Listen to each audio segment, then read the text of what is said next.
Hello friends, destination S YouTube platform पे आपका स्वागत है। और मैं अभिषेक सिसोदिया डेली की तरह आपके लिए करंट अफेयर्स लेकर के आया हूँ।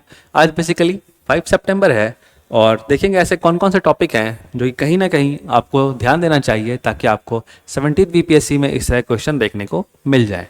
ठीक है, तो स्टार्ट करते हैं हम लोग आज का सेशन विदाउट डिले और देखते हैं आज बेसिकली हम लोग क्या क्या इंक्लूड करने वाले हैं। तो पहला क्वेश्चन आपके लिए ये है, recently where was the seventh recently where was the seventh Rashtriya Poshan माह लॉन्च्ड। क्वेश्चन क्या है, हाल ही में 7वां राष्ट्रीय पोषण माह कहाँ लॉन्च किया गया था। आपके ऑप्शंस है ए जयपुर, दैट इज जयपुर इन राजस्थान, या फिर बी गांधीनगर इन गुजरात, सी पटना इन बिहार, या फिर डी भोपाल इन मध्य प्रदेश।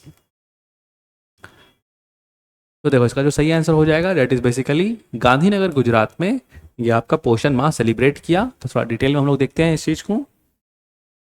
तो देखो द सेवेंथ, और ये बेसिकली सेवेंथ राष्ट्रीय पोषण माह सेलिब्रेट किया गया कब, फ्रॉम 1 सितंबर एट महात्मा मंदिर इन गांधीनगर, दैट इज बेसिकली इन गुजरात। ठीक है, आप लोग को अगर नहीं आइडिया तो बता दूं, हर साल बेसिकली क्या होता है कि नेशनल न्यूट्रिशन जो वीक होता है या पोषण माह जो होता है या फिर पोषण महीना बोल लो, ठीक है, नेशनल न्यूट्रिशन मंथ जो होता है वो बेसिकली हम लोग सितंबर के मंथ में ही सेलिब्रेट करते हैं। ठीक है ना, तो इसलिए जैसे कि 1 सितंबर आया तो राष्ट्रीय पोषण माह सेलिब्रेट किया गया। और कहाँ सेलिब्रेट किया गया, गांधीनगर गुजरात में। ओके, गांधीनगर गुजरात में।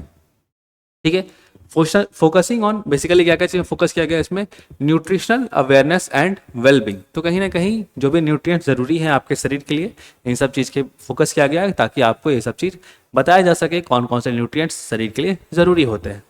ठीक है, अब इसका उद्घाटन किसके द्वारा किया गया, तो बेसिकली ये जो इवेंट था वहाँ पे यूनियन मिनिस्टर अन्नपूर्णा देवी और गुजरात के चीफ मिनिस्टर भूपेंद्र भाई पटेल। ठीक है, तो अन्नपूर्णा देवी जो कि यूनियन मिनिस्टर हैं और गुजरात के चीफ मिनिस्टर भूपेंद्र भाई पटेल, और वहाँ से कुछ और ऑफिशियल्स थे जिन्होंने इस पर्टिकुलर जो पोषण माह का वहाँ पे आके इनाग्रेशन किया। ठीक है, तो आप बेसिकली जगह याद रखो कि कहाँ पे हुआ। ये क्वेश्चन ज़्यादातर पूछा जाता है कि कौन से प्लेस पे हुआ, तो गांधीनगर गुजरात आप लोग को बेसिकली याद रखना है। ठीक है ना, और कभी कभी भी क्वेश्चन पूछ लेगा कि नेशनल न्यूट्रिशन मंथ जो होता है वो कौन से मंथ में सेलिब्रेट होता है, तो दैट इज सितंबर मंथ में सेलिब्रेट होता है। एकदम ज़रूर से इस चीज़ को याद रखो आप लोग। ठीक है, मूव करते हैं आगे हम लोग अगले क्वेश्चन पे। ओके, तो सेकंड क्वेश्चन है, in which of the following cities the 3-day armed forces festival was inaugurated. Question क्या है, निम्नलिखित में से किस शहर में 3 दिवसीय सशस्त्र बल महोत्सव का उद्घाटन किया गया था। आपके ऑप्शन है A New Delhi, B Pathankot, C Lucknow, या फिर डी लद्दाख। तो बेसिकली जो सही आंसर है वो लखनऊ है आपका, सी लखनऊ सही आंसर हो जाएगा। ठीक है, तो जानते हैं थोड़ा इसके बारे में हम लोग। तो देखो रिसेंटली अभी हाल ही में आपका 3 दिवसीय 3-day आर्म फोर्सेस फेस्टिवल मनाया गया था, सशस्त्र बल महोत्सव मनाया गया। कहाँ पे, लखनऊ में बेसिकली मनाया गया था, ये चीज़ ध्यान रखना आप लोग। और इसका जो इनाग्रेशन था, कौन किया था इसका इनाग्रेशन, तो chief minister Yogi Adityanath ji, UP के जो चीफ मिनिस्टर है उत्तर प्रदेश के योगी आदित्यनाथ जी, उन्होंने सूर्य खेल कॉम्प्लेक्स जो बेसिकली लखनऊ में है वहाँ पे इस चीज़ का इनाग्रेशन किया था।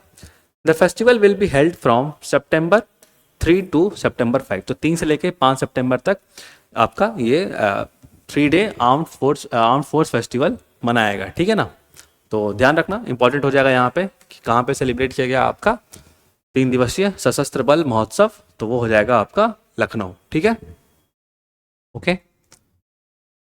अब यहाँ पे बेसिकली क्या क्या चीज़ को दिखाया गया, कहीं ना कहीं जो फेस्टिवल हुआ आर्म फोर्सेस का, तो उसमें बेसिकली किन चीज़ों को डिस्प्ले किया गया। The festival showcased the might of technology driven Indian arm forces. तो बेसिकली इसमें दिखाया गया कि किस तरह से टेक्नोलॉजी हमारे जो सशस्त्र बल हैं, जो आर्म फोर्सेस हैं, उनके लिए टेक्नोलॉजी किस तरह से इंपॉर्टेंट है और टेक्नोलॉजी का यूज़ कहाँ तक किया जा सकता है। ठीक है ना, उसे बहुत सारे आपके लेटेस्ट मिलिट्री इक्विपमेंट्स, बहुत नए जो मिलिट्री इक्विपमेंट्स हैं, मिलिट्री सामग्री हैं, जैसे कि बहुत सारे टैंक्स, हेलीकॉप्टर्स, आर्टिलरी गन्स और एट्सेट्रा का इसमें डिस्प्ले किया गया। ठीक है ना, जो कहीं ना कहीं एक आत्मनिर्भर भारत का एक पार्ट बेसिकली है। ठीक है ना, आत्मनिर्भर भारत का बेसिकली एक पार्ट है। ओके, ठीक है। अब इसमें बहुत खास बात क्या रहा, एक बहुत ही स्पेशल बात रहा इसमें जो इवेंट था, तो बेसिकली इसमें ना इस फेस्टिवल में इंडक्शन ऑफ T-90 टैंक्स का इंडक्शन किया गया। तो बेसिकली T-90 टैंक्स को इंडियन मिलिट्री में शामिल किया गया है। तो ध्यान रखना आपका कि T-90 टैंक्स का इंडक्शन आपका बेसिकली ये जो आर्म फेस्टिवल हुआ था आपका लखनऊ में, वहाँ पे T-90 टैंक्स को इंक्लूड किया गया। ठीक है, मूव करते हैं अगले क्वेश्चन पे हम लोग। तो अगला क्वेश्चन है, what position has India got in 2023 edition of recently released global innovation index. तो अभी जो recently global innovation index release हुआ है, आपको बताना है कि इसमें भारत का कितनावां स्थान है। ओके, कुछ आपके ऑप्शन है A38, B39, C40 या फिर D41। तो देखो जो सही आंसर हो जाएगा डेट इज बेसिकली भारत का इस बार ग्लोबल इनोवेशन इंडेक्स में 40th रैंक आया है। ठीक है, देखते हैं हम लोग। तो देखो India has been ranked 40th in the recently released 2023 edition of Global Innovation Index। ठीक है ना। अब क्वेश्चन आता है कि भाई इसमें फिर टॉप कौन सी कंट्री की, तो बेसिकली स्विट्जरलैंड जो है वो ग्लोबल इनोवेशन इंडेक्स में रैंक 1 है। ठीक है, फर्स्ट रैंक किसका है, स्विट्जरलैंड का है। ओके, थोड़ा सा और जानते हैं हम लोग ग्लोबल इनोवेशन इंडेक्स के बारे। तो देखो ग्लोबल इनोवेशन इंडेक्स इसके द्वारा पब्लिश किया जाता है। तो it is published by world intellectual property organisation, जिसको हम लोग शॉर्टकट में क्या बोलते हैं, वीपो बोलते हैं। ठीक है, ध्यान रखना इस चीज का, वर्ल्ड इंटेलेक्चुअल प्रॉपर्टी ऑर्गेनाइजेशन। ठीक है, in which India ranked 40th among 132 economies. तो बेसिकली 132 इकोनॉमीज को कंपैरिजन किया गया था, जिसमें कि भारत का स्थान 40वां रहा। ओके, तो आपके एग्जामिनेशन पॉइंट ऑफ व्यू से 2-3 चीज़ याद रखो कि इंडिया का तो सबसे पहले रैंक 40th है वीपो के, वर्ल्ड इंटेलेक्चुअल प्रॉपर्टी ऑर्गेनाइजेशन के इनोवेशन इंडेक्स में। ठीक है ना, और कौन सी कंट्री टॉप की, तो बेसिकली स्विट्जरलैंड टॉप किया है। और कभी इनकेस क्वेश्चन पूछ लिया जाए कि कौन सा ऑर्गेनाइजेशन इसको निकालता है, तो आप लोग वीपो, वर्ल्ड इंटेलेक्चुअल प्रॉपर्टी ऑर्गेनाइजेशन ज़रूर याद रखना। ठीक है, ओके, मूव करते हैं अगले क्वेश्चन पे। तो क्वेश्चन है, which of the following recently launched the agriculture investment portal with the aim of promoting agricultural infrastructure and investment. मैं हिंदी में रिपीट करता हूँ क्वेश्चन को फिर से। निम्नलिखित में से किसने हाल ही में कृषि बुनियादी ढांचों और निवेश को बढ़ावा देने के उद्देश्य से कृषि निवेश पोर्टल लॉन्च किया है। ओके, तो आपके ऑप्शंस है A Shivraj Singh Chauhan, B Narendra Modi, C Amit Shah या फिर D द्रौपदी मुर्मू। तो बेसिकली जो सही आंसर आपका है वो हो जाएगा आपका A शिवराज सिंह चौहान। ओके, जानते थोड़ा सा हम लोग। तो देखो recently union agriculture and farmer welfare minister, तो बेसिकली शिवराज सिंह चौहान आप सबको पता होगा union agriculture and farmer welfare minister हैं। ओके, शिवराज सिंह चौहान उन्होंने ही लॉन्च किया, आपका क्या लॉन्च किया, एग्री श्योर फंड बोलते हैं। ठीक है ना, क्या नाम से हम लोग बोलते हैं इस फंड को, agri sure fund and agriculture investment portal. ठीक है, तो एग्री श्योर फंड से भी क्वेश्चन अगर आपको आए कि किसने इसका इनॉग्रेशन किया है, किसने लॉन्च किया, तो आंसर शिवराज सिंह चौहान हो जाएगा, जो कि union agriculture and farmer welfare minister हैं। ओके, और अगर इनकेस एग्रीकल्चर इन्वेस्टमेंट पोर्टल से भी अगर क्वेश्चन आता है तो आपको ध्यान रखना है, सेम आंसर होगा आपका। तो अब बेसिकली इसका मुद्दा क्या था, ये फंड या फिर ये पोर्टल को लॉन्च करने का मुद्दा क्या है, to promote agriculture infrastructure and investment in New Delhi. तो बेसिकली जो भी एग्रीकल्चर इन्वेस्टमेंट है इनको बढ़ावा देने के लिए, अगर एग्रीकल्चर फील्ड में जो भी निवेश है उनको बढ़ावा देने के लिए इस तरह का पोर्टल और इस तरह के एग्री फंड का निर्माण किया गया है। ओके, मूव करते हैं आगे हम लोग अगले क्वेश्चन में। Which medal has Indian javelin thrower Sumit Antil won at Paris para Olympic 2024। Question क्या है, भारतीय भाला फेंक खिलाड़ी सुमित अंतिल ने पेरिस पैरा ओलंपिक 2024 में कौन सा पदक जीता है। आपके ऑप्शन है A gold medal, B silver medal, C bronze medal या फिर D none of the above. तो वेरी इंपॉर्टेंट, इंडिया के लिए बहुत एक तरह से पॉजिटिव न्यूज़ है कि सुमित अंतिल ने गोल्ड मेडल अपना जीता है और इसको बरकरार भी रखा है। थोड़ा जानते हैं हम लोग इस चीज़ के बारे डिटेल में। तो देखो इंडियाज जेवलिन थ्रोअर, इंडिया के जो भाला फेंकने वाले खिलाड़ी हैं जिनका नाम क्या है, सुमित अंटिल। ठीक है, has won the gold medal, very important. ठीक है, बहुत बड़ा इंडिया के लिए अचीवमेंट है ये, ऑलरेडी पिछले साल भी वो जीते थे gold medal in men's javelin throw, men's के भाला फेंक में। और पेरिस ओलंपिक, पेरिस में अभी बेसिकली पैरा ओलंपिक चल रहा है, इनकी सबका आपको आइडिया नहीं हो तो जो समर ओलंपिक होता है उसके बाद फिर पैरा ओलंपिक भी वहीं पे होता है, सेम जगह। Okay, with this he became the first Indian male para athlete to defend his title at the Paralympics. तो यहाँ पे यही चीज़ बोला जा रहा है कि इससे पहले भी उन्होंने पैरालंपिक्स में अपना गोल्ड मेडल जीता था जैवलिन थ्रो में, और इस बार फिर उन्होंने गोल्ड मेडल जीता है। तो कहीं ना कहीं अपने जो जीत, उनकी जो जीत थी गोल्ड मेडल की, उसको उन्होंने बरकरार रखा। ओके, सुमित अंतिल ने अपनी जीत को बरकरार रखा है, ठीक है। और ये ऐसा करने वाले भारत के पहले पैरा एथलीट बनते हैं जिन्होंने लगातार जैवलिन थ्रो में या फिर अपना जो गोल्ड मेडल बरकरार रखा लगातार 2 कंसेक्यूटिव पैरालंपिक्स में, ठीक है। थोड़ा सा और डिटेल जान लेते हैं इनको। तो ये 26 साल के हैं, basically 26 year old Indian para athlete, और इन्होंने जो गोल्ड मेडल जीता है इसमें जो इन्होंने भाला फेंका था, बेसिकली कितने दूर का, कितने डिस्टेंस का भाला फेंका इन्होंने, 70.59 मीटर्स का भाला इन्होंने फेंका था। ध्यान रखना कभी कभी ऐसे भी क्वेश्चन पूछ लिए जा सकते हैं, ठीक है ना। तो कितना डिस्टेंस है, 70.59 का डिस्टेंस है इनका भाला फेंक का। ओके, अगला क्वेश्चन है, the military exercise named Varuna is conducted between India and which country with the aim of improving, basically improving military relations के बारे यहाँ पे लिखा हुआ है। तो क्वेश्चन यही है कि आपका वरुणा नामक सैन्य अभ्यास भारत और किस देश के बीच सैन्य संबंधों को बढ़ावा देने के उद्देश्य से आयोजित किया जाता है। आपके ऑप्शंस है अमेरिका, बी जापान, सी श्रीलंका या फिर डी फ्रांस। तो बेसिकली आपको यही बताना है कि वरुणा एक्सरसाइज भारत और कौन से देश के बीच में होता है। तो देखो जो सही आंसर हो जाएगा, वरुणा एक्सरसाइज बेसिकली इंडिया और फ्रांस के बीच में होता है, ठीक है। तो ध्यान रखो इस चीज़ का। देखते हैं हम लोग, the military exercise named Varuna is conducted with the aim of boosting military ties. तो बेसिकली जो भी मिलिट्री रिलेशन है, जो भी मिलिट्री टाइज है बिटवीन इंडिया एंड फ्रांस, इसको बढ़ावा देने के लिए वरुणा एक्सरसाइज किया जाता है।